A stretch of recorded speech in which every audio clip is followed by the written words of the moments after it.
'Tis the season for chicken fingers at Raising Cane's. Warm up with cooked-to-order chicken fingers, crispy crinkle-cut fries, Texas toast, and the real source of holiday magic, cane sauce. Happy holidays from Raising Cane's Chicken Fingers. One love.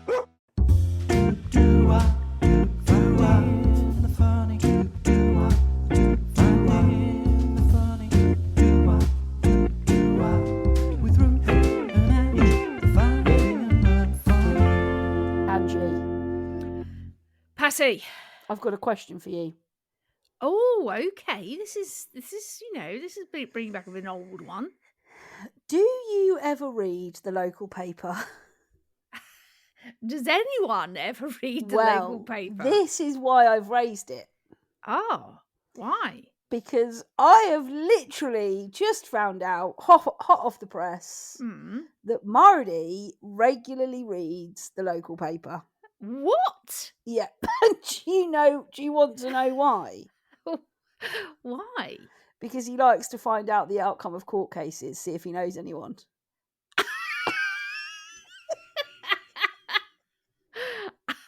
Okay. Yeah.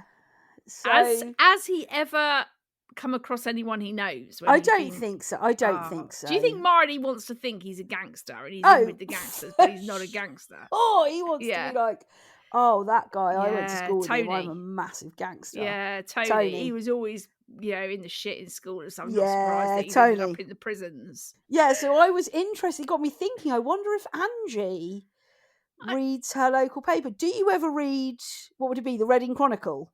Yes, the Chronicle. That's sort of our main paper. I think there is another one as well, but I can't remember what that's called. Ours is the Bucks Free Press. Oh yeah, yours is the BFP. And Marty goes on regularly online to read the BFP. I mean, I just don't know who's actually I was never a big paper girl anyway. I was never really... That's good for us to know. I'm pleased that we've established that. Never a big paper girl, never. But even more so now when everything is online.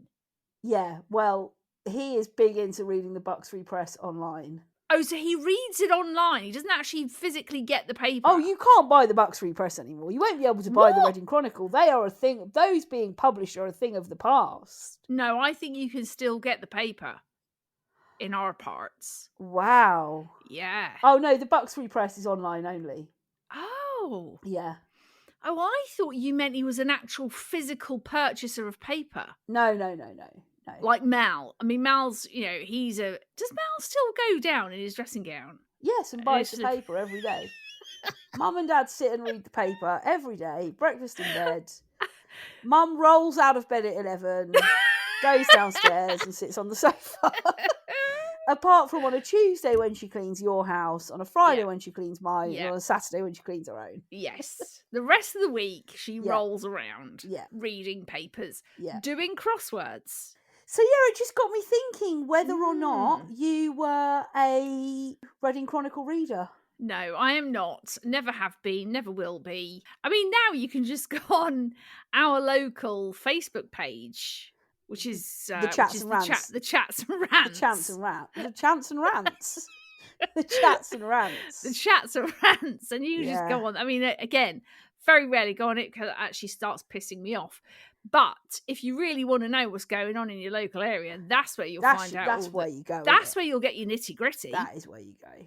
You'll find out about Sue, who's lost an oven glove down the street or something. Yeah. That's your big news. That is where you go. And that's where you get that shit from.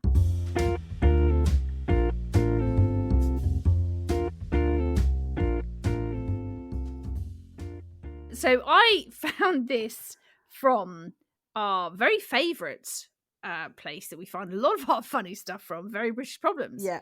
Being British is being mildly disgruntled / gently flabbergasted at something someone's just said to you. So taking the main word of what they've said and telling them you'll do that word to them in a minute. For example, I'm sorry I'm late. I was busy eating some apple crumble. I'll crumble you in a minute.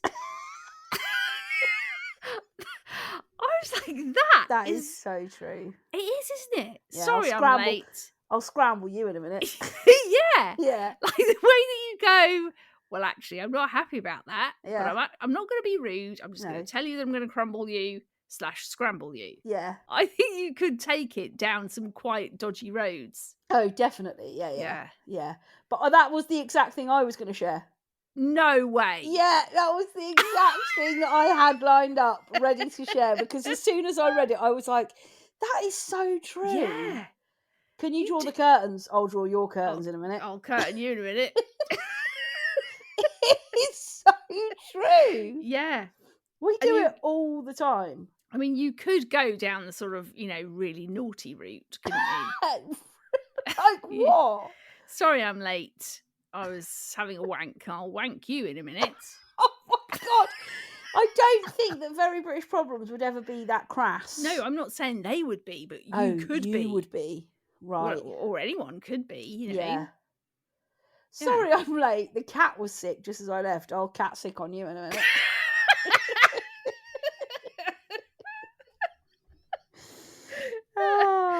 Sorry, this could be a great throwback here to a very early episode. Oh, go on. Sorry I'm late. I was giving a blowjob whilst pairing up the socks. I'll blowjob you and pair your socks up.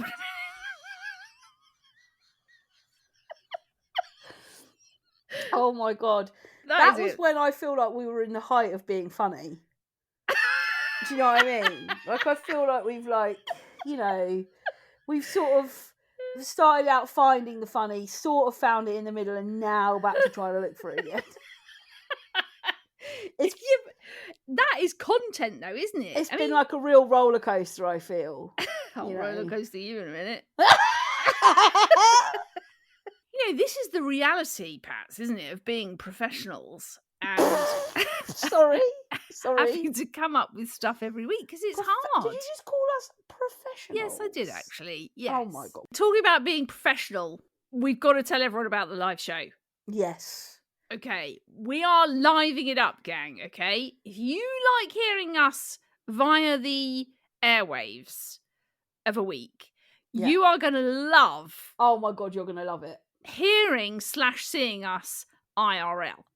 We have got so much good content for you. We're already starting to put stuff together.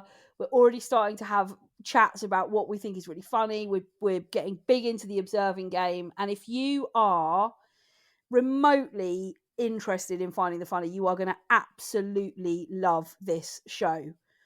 We have never done it before. No. Never, ever. In our 3 years of existence, we have never done a live show. So never. This will be... Well, I suppose we did a little bit on the old Happy Place festival, did. We went to the Happy Place Festival, which was great. Which was really good. But that's about it. So, if you would love to come along and see us, and we would love if you did. We really would love to see you all. We will be at the Bedford Pub in Balham in London on Sunday the 5th of November, and our slot is at 8:30, but there are other people on before us, so if you wanted to make a bit of a night of it, you could do, but we are on at 8:30. You can get tickets through links that both Patty and I have on Instagram, so you can get the tickets through there. They're only £6, which come on, gang, that is a bargain a bargain of a night. So yes, if you haven't got them, go and get them. They are limited, so if you don't get them quick, you'll probably miss out. There's going to be a stampede. And we've teamed up with the Cheerful Earful Podfest. So there's lots and lots. It's an event that runs over a few days. There's lots and lots of different podcasts. So if you're a podcast fan and you've got other ones that you listen to regularly, maybe have a look, see if they're there. The link that you need to go to if you don't have Instagram is www.cheerfulearful.co.uk/events/finding the funny. www.cheerfulearful.co.uk/events/finding the funny, and you'll find all of the ticket information right there. We would love for you to come along.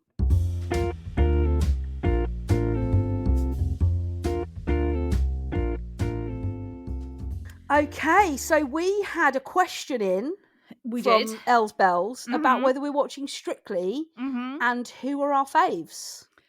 Well, I am definitely watching Strictly. There's not a Same. year goes by when I don't watch it, to be honest, Same. Pats. I absolutely love Yeah, Strictly. same.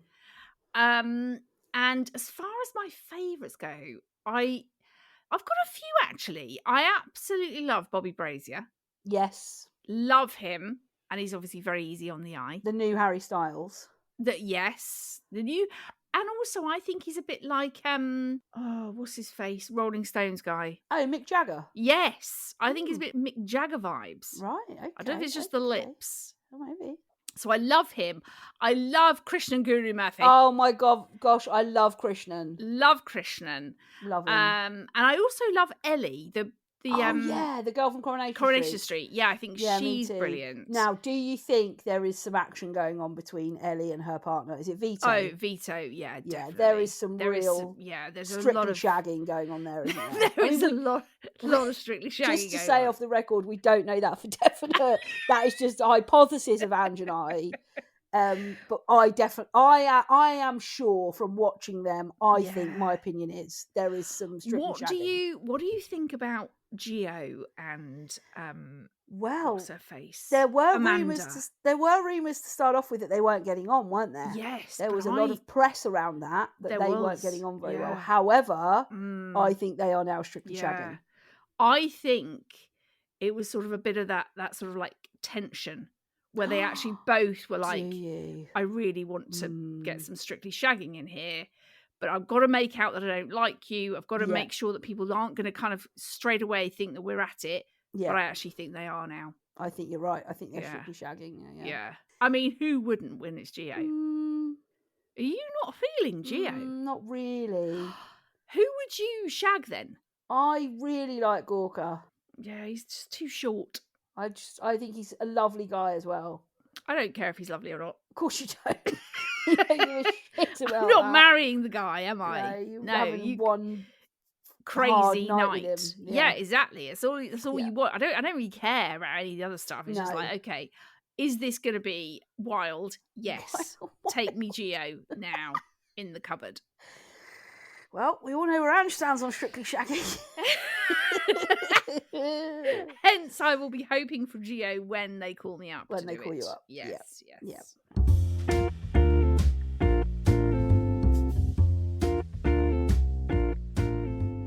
Right, now, we had a great shitting tits in from Ruth Espofoli. We did. Ruth Espofoli.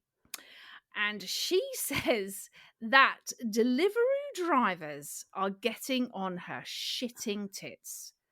In her words, they are like locusts all over the roads. Now, this is obviously bike delivery drivers. Yeah. Now, I think you could put cars in that as well. But you don't know what cars are delivery drivers and what ones aren't. Well, you see their blue bag sitting on their seat. Ange, you do.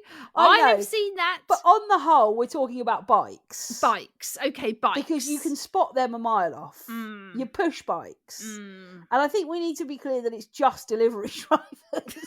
Because Just Eat have orange ones, obviously, and Uber Eats have green ones. Yes. What annoys me, though, predominantly about Deliveroo, is that when you order from Deliveroo, you have to give them a code.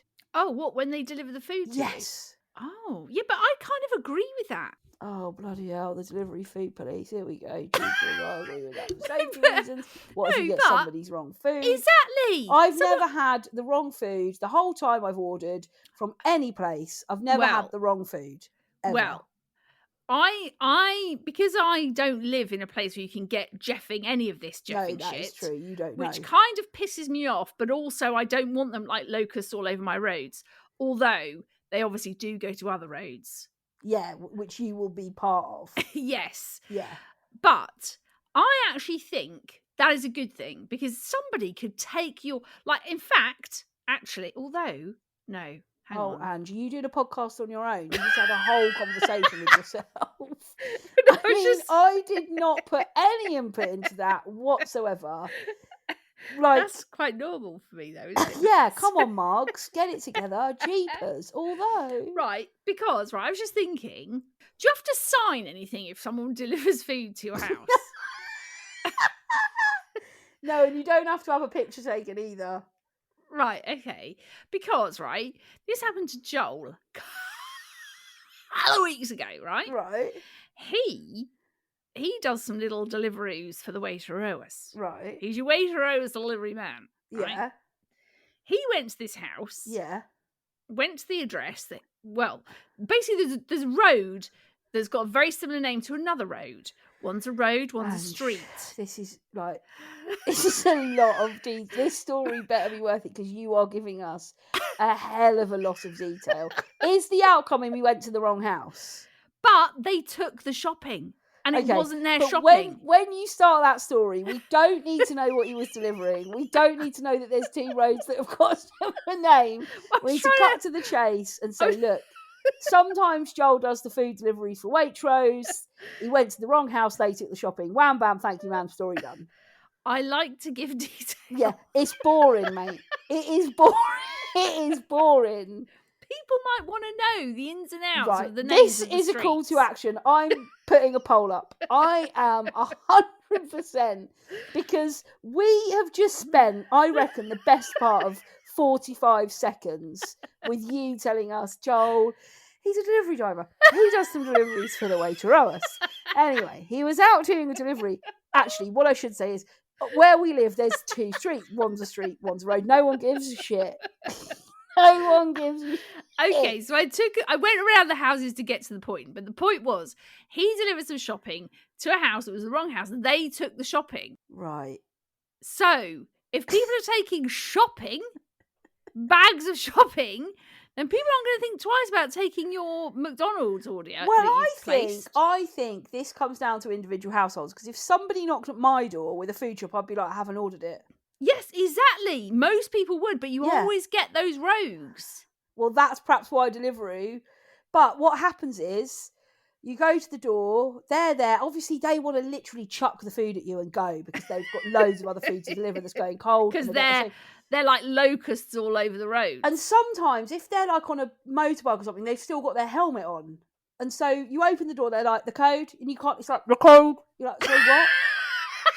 the code. Sorry. Oh, the code. Hang on, I need to check my phone. Just wait there. And then obviously they're getting pissed off. So you put the food bag down, you go back out. 89. Sorry, what? 89. Oh, yeah, that's it. Okay, thanks. Oh my God. Like, it's a ball That was ache. actually very well done with the microphone. The Hannibal, there, yeah. but, yeah. Because if they're on a moped, they keep their helmet on. What annoys me as well sometimes about delivery drivers is they come to the door, right? Yeah. And they open the door and they just literally they open the bag and they literally just shove it into you and you have to take it out. Now, what do you mean, like your big bag? Yeah, so they've got that big insulated bag and they just open the zip and they like shove it over the threshold and you're like, oh my God, okay, yeah. Yeah. Now sometimes those bags rip. Because they're like paper, aren't they? If you order a McDonald's... Oh, yes, your food, your actual bags of food. It's a paper bag. Yes. So what you have to do is and they put the drinks in one and the food in the other, and you're sort of... And you know, it would just be helpful, delivery drivers, if you're listening, if you just open the zip while I'm coming to the door, take it out and leave it on the doorstep, and then say, what's the code? You know?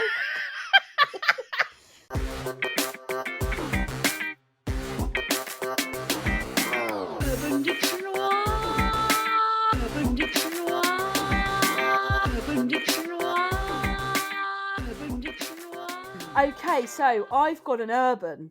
Okay, yes, okay. I've got an urban. Mm-hmm. The urban is pickleback. Pickleback.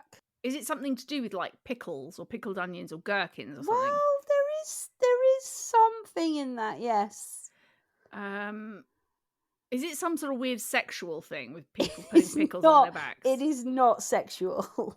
Right. I'm a sexual.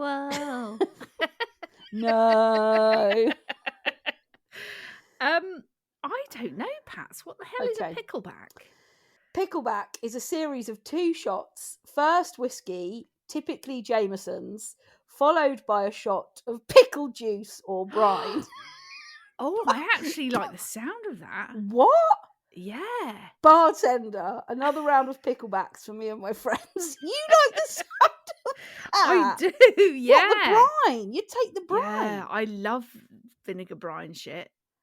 Brine that you'd put in tuna? Well, no, that's a different one, isn't it? No, Like pickled vinegar Yeah, stuff. so you're talking about pickled onion juice or like gherkin juice. Or cornichons. So it doesn't appeal to you because of the like salty. Yes. But what about the whiskey first? I mean, I yeah. hate whiskey. Yeah, I mean, I'm not a big fan of your whiskies, No. but I do like the idea of having a shot of something really like blow your head off alcoholic, you know, and then follow that with some like really salty, briny, pickly shit. Okay, next time we're together, let's do them. Yes. Deal? Okay, yeah. I mean, I don't really like whiskey. Oh, I see. Here we go now. No, but I do like the sound of it. How would you feel about mixing the whiskey with the pickle juice? Oh, no. No, you don't want to do that. Good Lord, no. Right, it's got to be like, crikey, that got a good Lord. That was a good Lord, no. That was a good Lord, No, you're not mixing that shit. You're doing one and then you're doing the other. Okay. But I have never heard of a pickleback. A pickleback, that is what they're called. A shot of whiskey, typically Jameson's, followed by a shot of pickle juice or brine.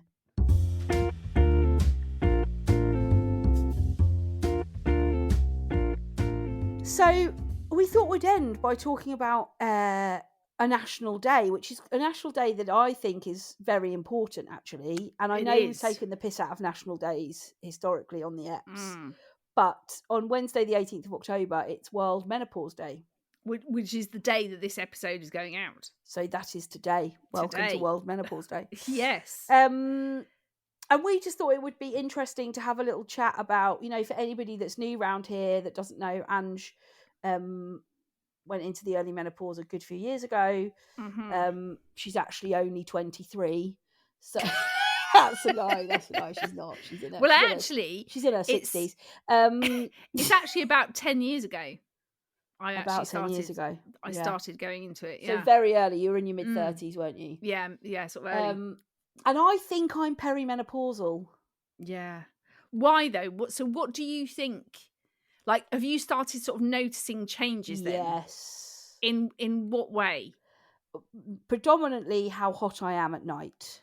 Oh, good Lord, yeah, that was a big one for me, that. So it's not like consistently all the time. And it's so hard, isn't it? Because, you know, we don't have great female reproductive health in our family. No. I would have said if you hadn't have had your children as young as you did, you probably would have struggled. Had fertility issues. Yeah, definitely. So it's difficult for us to know what's perimenopausal and what is just shit cycles because, you know, you and I have always had pretty shitty cycles, lots of PMS symptoms. I know that you were much more regular than I am with your periods, but always been, it's just difficult for me to differentiate what is perimenopausal.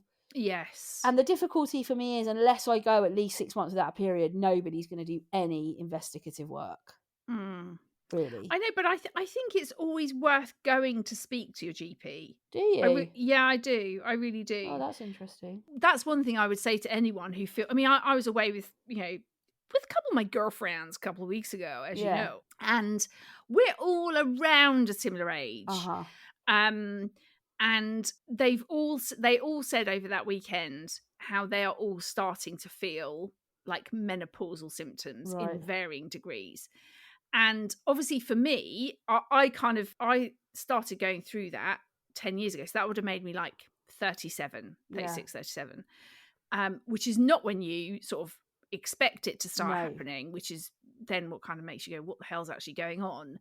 But had I have known then, actually, it could be the start of it. And which is what I was saying to my friends like a few weeks ago, is if you are starting to feel like things are changing, your body doesn't feel the same, your cycle might be different, you're just noticing kind of like just this feeling of getting really hot, like your mood changing, like that was one thing I really I know that was felt something that was a really lot. tricky, wasn't it? Yeah.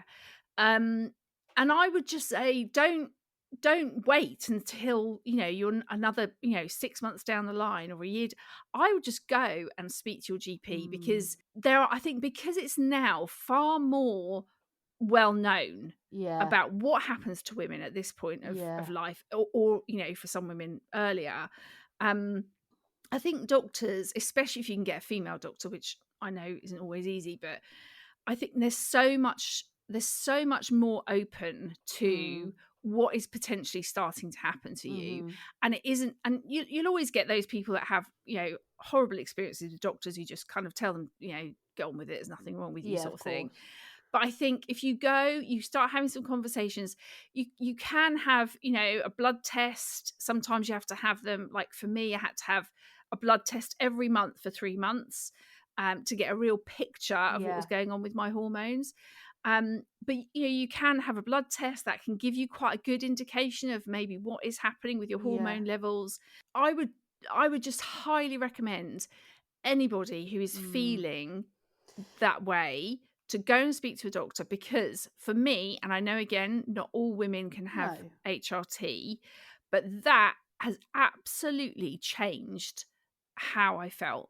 Like almost within like a few days, I was like, oh my gosh, I actually feel myself again. I actually feel normal. I actually feel like I'm not going to like burst into tears, lose my temper, fall apart, all those things that you just, and I think as women, you always can find another reason why.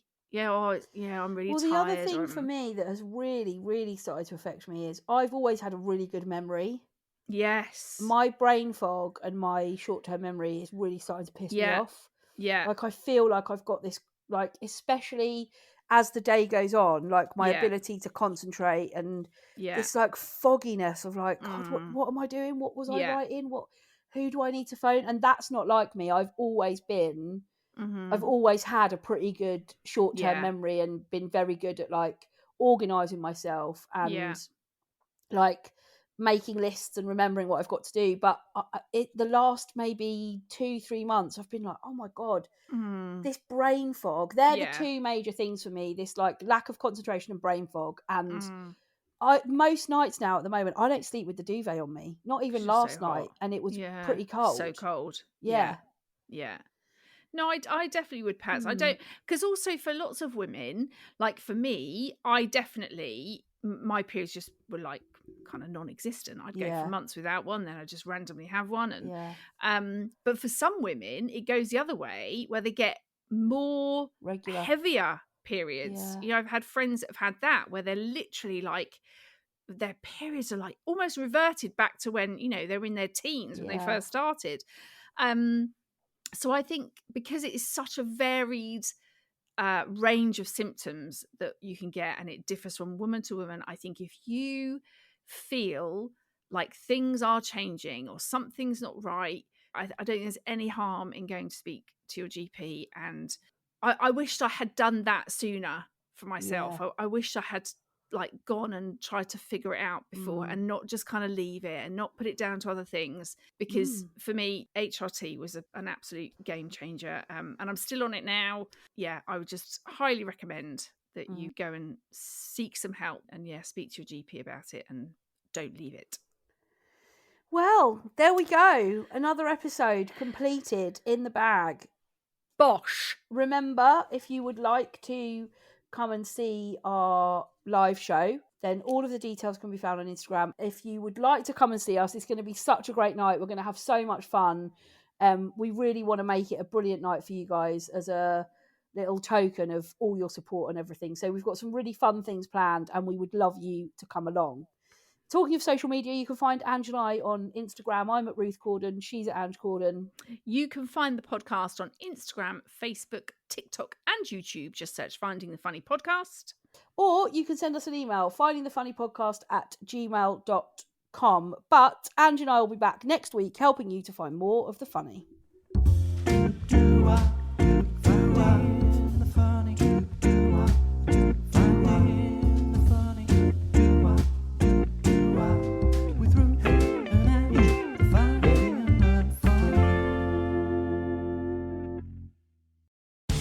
You can tell the seasons are changing because Ty's Outdoor Power and Service has an epic fall cleanup sale going on right now. You'll find end-of-season deals on mowers, along with seasonal savings on snow removal equipment that'll have you ready for old man winter. Now's the time to pick up what you need to keep driveways clear and parking lots safe. Put together your equipment wish list and head down to Ty's Outdoor Power and Service for a fall cleanup sale like no other. For a limited time only, see store for details.